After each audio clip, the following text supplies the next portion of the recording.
Good morning बच्चों।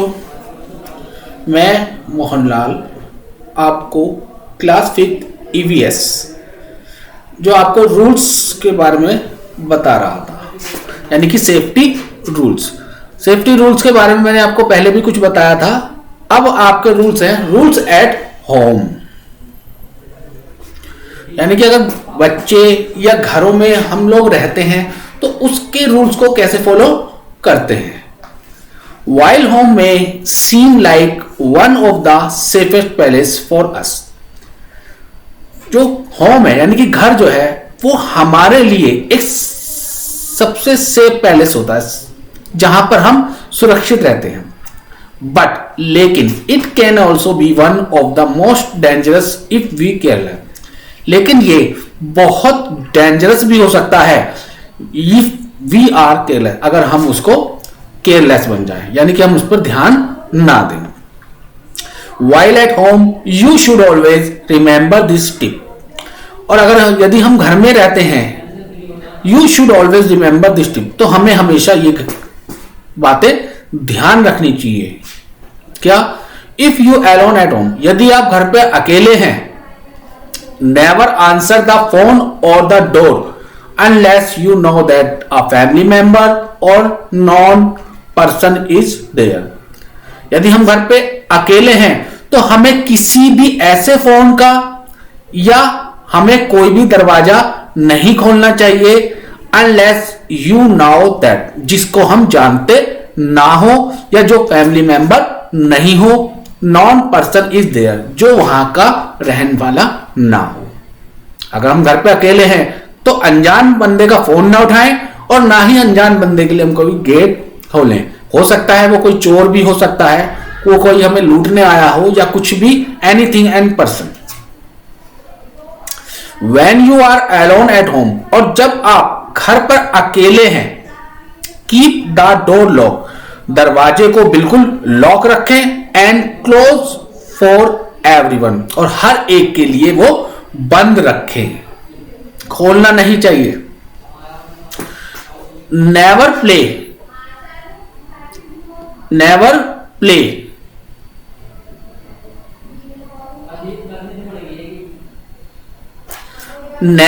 The sharp object like blade, knife, scissor and needles, और हमें कभी भी शार्प वस्तुओं से नहीं खेलना चाहिए, नुकीली वस्तुओं से नहीं खेलना चाहिए। कौन सी?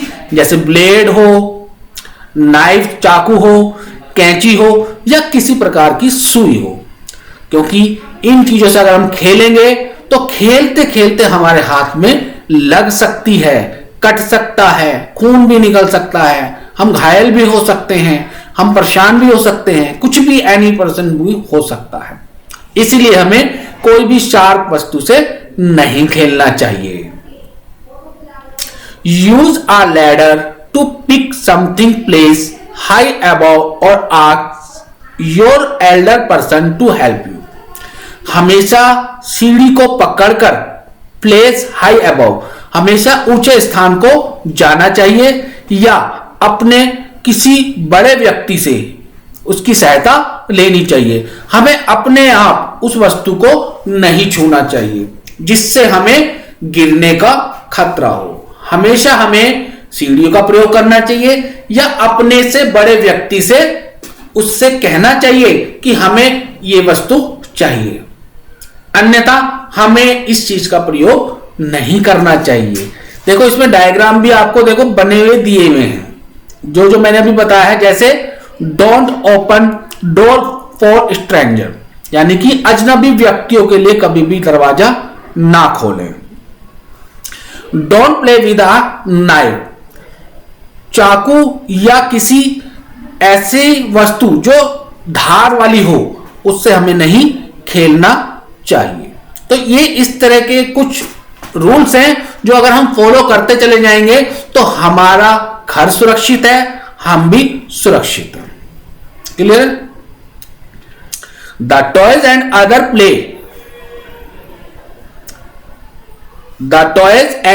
Play things should not be laying here and there on the floor. खिलौनों से अगर प्लेथिंग या कोई भी ऐसी अलग वस्तु के खेलने के लिए हो, should not be laying here, उस पर नहीं लेटना चाहिए, उसको जमीन पर नहीं फेंकना चाहिए, and there on the floor, फर्श पर, हमें उसे हमेशा सुरक्षित जगह पर ही रखना चाहिए, अन्यथा गिरते गिरते हम वो पैरों में लग जाएगी, टूट फूट जाएगी या वो नुकसान हो जाएगा, हम उसमें गिर भी सकते हैं। इसलिए कोई भी ऐसी वस्तु खेलने के लिए या खिलौने हो, उन्हें हमें जमीन पर नहीं फेंकना चाहिए और ना ही उन्हें फर्श पर इधर उधर रखना चाहिए। तो ये तो आपके थे सेफ्टी एट होम, यानी कि रूल्स एट होम, घरों में हम किस तरह के रूल्स को अपनाना चाहिए। तो हमें इन रूल्स को फॉलो करना चाहिए ताकि हमारे घर में किसी तरह की कोई दुर्घटना ना हो और ना ही किसी तरह का हमें हानि पहुंचे। सेफ्टी इन द बाथरूम, अब जब हम नहाने के लिए जाते हैं तो वहां पर हमें किस तरह की सेफ्टी को यूज करना चाहिए, किस तरह की सेफ्टी को हमें करना चाहिए ताकि हमें किसी तरह की कोई दुर्घटना ना हो या किसी तरह का हमें कोई खतरा ना हो। If small electricity appliance such as hair dryer, shavers और radio are use near water, यदि हमारी इलेक्ट्रिसिटी अप्लायंस यानी कि जो इलेक्ट्रिक लाइन होती है अगर वो स्मॉल है, छोटी है, तो सच एज हेयर ड्रायर, जैसे हेयर ड्रायर हो, शेवर हो या रेडियो हो, ये सभी हमारे इलेक्ट्रिसिटी सामान है। तो ये जितने भी हमारे इलेक्ट्रिसिटी चीजें, क्या वो रेडियो हो, शेवर हो, ड्रायर हो, आर यूज नियर वाटर, उसे हम पानी के पास नहीं रखना चाहिए, क्योंकि पानी इलेक्ट्रिसिटी का जो है, पानी के लगते ही इलेक्ट्रिसिटी फैलती है। They should be kept away from sink और टब, और हमेशा इन सब वस्तुओं को यानी कि इनको सिंक से या टब से दूर रखना चाहिए, इनके पास नहीं रखना चाहिए। If an appliance fall into the water, यदि अप्लायंस वाटर के पास गिरते हैं, अनप्लग, बिना प्लग वाले, and then reach to it, तो इनको वहां तक पहुंचा दें। Electrical appliance should be unplug, जो इलेक्ट्रिकल अप्लायंस होते हैं यानी कि जो बिजली के यंत्र होते हैं, उनमें अनप्लग जो है, when not use and never touch them with wet hand, उन्हें कभी भी छूना नहीं चाहिए और कभी भी गीले हाथों से नहीं लगाना चाहिए। यानी कि अगर वो अनप्लग है, उनमें प्लग नहीं लगा हुआ और वो इलेक्ट्रिक है, तो उन्हें कभी भी छूना नहीं चाहिए और विद वेट हैंड यानी कि गीले हाथों से।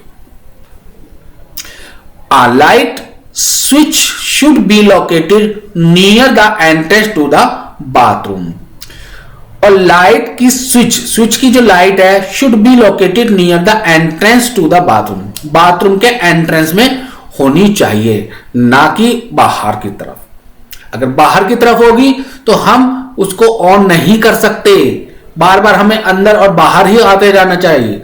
तो इसीलिए बाथरूम का जो लाइट स्विच है वो हमेशा एंट्रेंस में ही होना चाहिए। In case someone get an electric shock, turn off the main switch immediately, अगर किसी व्यक्ति को इलेक्ट्रिक शॉक होता है, अगर किसी व्यक्ति को इलेक्ट्रिक शॉक होता है तो turn off the main switch immediately, तो सबसे पहले मेन स्विच को बहुत शीघ्रता से बंद कर देना चाहिए। अगर वो बंद हो जाएगा तो हमारी जो पूरी मेन लाइट है वो बंद हो जाएगी, तो हमें फिर किसी प्रकार का खतरा नहीं होगा, क्योंकि इलेक्ट्रिक शॉक से अगर हम एक तार को दूसरी तार को तीसरी तार अगर इस तरह छूते चले जाएंगे तो हमें वो शॉक लगते चले जाएंगे। इसीलिए मेन स्विच को सीधा सीधा टर्न ऑफ कर देना चाहिए। सेफ्टी इन द किचन, यहां तक मैंने आपको एक तो safety at home, safety in the bathroom, अब जो है आपका सेफ्टी इन द किचन। अब सेफ्टी इन द किचन यानी कि अगर हम किचन में खाना बना रहे हैं तो हमारे किचन का वातावरण ऐसा होता है कि वहां पर हम किसी तरह की कोई कोताहत नहीं बरतते, क्योंकि वहां पर सिलेंडर भी रखा होता है, इलेक्ट्रिक भी होते हैं, हम हर तरह का उसमें कार्य करते हैं। तो इसलिए किचन में बहुत सावधानी बरतनी चाहिए। इसमें मैं आपको इस पेज पर एक ही पॉइंट है, उस पॉइंट के बारे में ही बताऊंगा। इसके बाद मैं नेक्स्ट वीडियो में इसके आगे का बताऊंगा। Loose following cloth should never be worn during cooking. जब हम खाना बना रहे होते हैं तो हमें कभी भी लूज फ्लोइंग क्लॉथ नहीं पहनना चाहिए। अगर हम ढीले वस्त्र पहनते हैं या कुछ ऐसे फुलाव वाले कपड़े पहनते हैं तो वो फैलते हैं, तो उनको आग जल्दी पकड़ती है। तो इसीलिए हमें लूज फ्लोइंग क्लॉथ को कभी नहीं पहनना चाहिए किचन में। अगर हम इस तरह के वस्त्र पहनेंगे तो इस तरह के वस्त्र से हमारे को दुर्घटना की संभावना अधिक होती है, क्योंकि जब हम खाना पकाते हैं या हम किचन में रहते हैं तो उसमें आग का काम बहुत ज्यादा होता है, और आग इन्हीं तरह के वस्त्रों को, चाहे वो लूज वाले वस्त्र हो, चाहे वो फ्लोइंग वस्त्र हो, चाहे वो सिंपल वस्त्र हो, तो वो उसको बहुत जल्दी से पकड़ते हैं, जिस कारण हमें दुर्घटना घटित होने का आकांक्षा ज्यादा रहती है। तो इसीलिए हम इन कपड़ों को नहीं पहनना चाहिए। तो आज मैंने आपको सेफ्टी रूल्स के बारे में, एक तो rules at home, rules at bathroom और सेफ्टी इन किचन का एक पॉइंट मैंने आपको बताया है। तो इस वीडियो को आप ध्यान से देखेंगे, नेक्स्ट वीडियो में मैं इसके आगे के रूल्स के बारे में आपको बताऊंगा। Thank you.